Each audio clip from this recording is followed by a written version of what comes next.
Blundering in the Dark, from Mafeking Road, in Mafeking Road, by Herman Bosman. After a few days, we got to Mafeking. We stayed there a long while, until the English troops came and relieved the place. Then we left. We left quickly. The English troops had brought a lot of artillery with them, and if we had had difficulty finding the road to Mafeking, we had no difficulty finding the road away from Mafeking.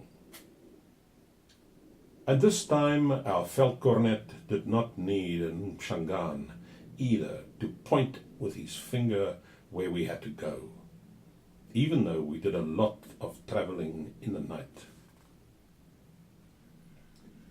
Long afterwards, I spoke to an Englishman about this.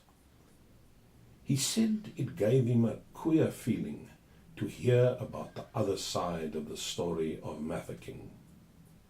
He said that there had been great rejoicing in England when Mafeking was relieved, and that it was strange to think of the other aspect of it, of a defeated country and of broken commandos blundering in the dark.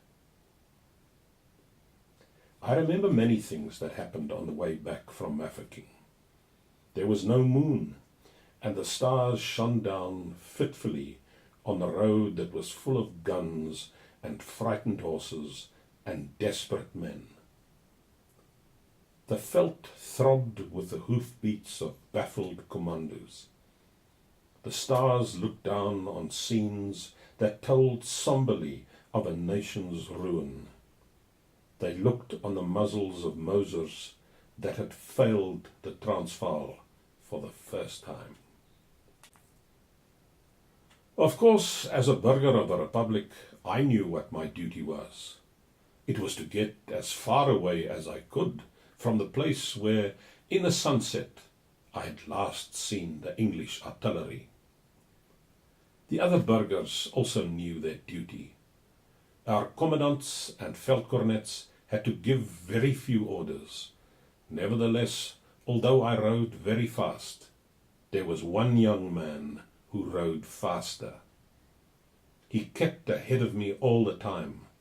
He rode as a burger should ride when there may be stray bullets flying, with his head well down and with his arms almost around the horse's neck.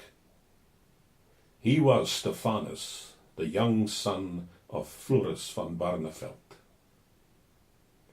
There was much grumbling and dissatisfaction sometime afterwards when our leaders started making an effort to get the commandos in order again.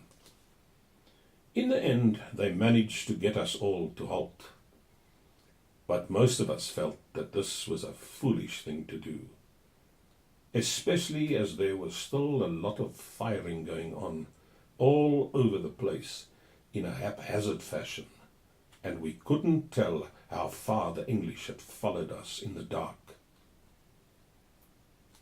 Furthermore, the commandos had scattered in so many different directions that it seemed hopeless to try and get them together again until after the war. Stephanus and I dismounted and stood by our horses. Soon there was a large body of men around us. Their figures looked strange and shadowy in the starlight. Some of them stood by their horses, others sat on the grass by the roadside. "Vaststaan, burgers, vaststaan," came the commands of our officers. And all the time we could still hear what sounded like a lot of lyddite. "The next they'll want," Stephanus van Barneveld said, "is for us to go back to Mafeking. Perhaps our commandant has left his tobacco pouch behind there." Some of us laughed at this remark, but Floris, who had not dismounted, said that Stephanus ought to be ashamed of himself for talking like that. From what we could see of Floris in the gloom, he looked quite impressive, sitting very straight in the saddle, with the stars shining on his beard and rifle. "If the veldkornet told me to go back to Mafeking," Floris said, "I would go back." "That's how a burger should talk," the veldkornet said, feeling flattered. For he had little authority since the time we found out why he was talking to Mshangans on the way to Mafeking.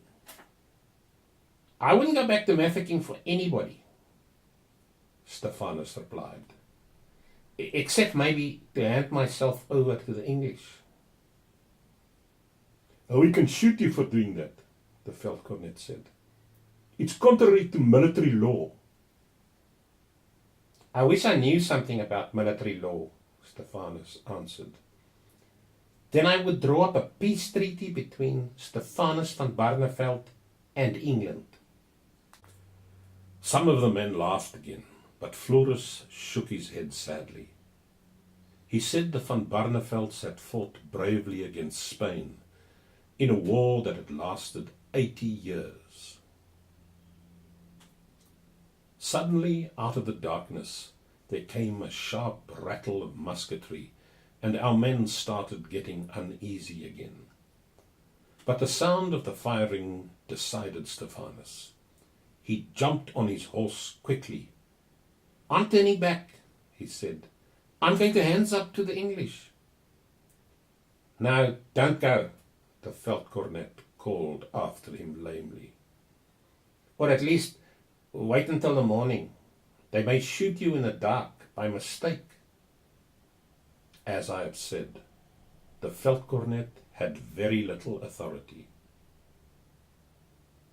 2 days passed before we again saw Floris van Barneveld. He was in a very worn and troubled state, and he said that it had been very hard for him to find his way back to us. "You should have asked an Mshangan," one of our number said with a laugh. "All the Mshangans know our veldkornet." But Floris did not speak about what had happened that night when we saw him riding out under the starlight, following after his son and shouting to him to be a man and to fight for his country. And Floris did not mention Stephanus again. His son was not worthy to be a van Barneveld. After that we got separated. Our veldkornet was the first to be taken prisoner, and I often felt that he must feel very lonely on St. Helena, because there was no Mshangan there from whom he could ask the way out of the barbed wire camp.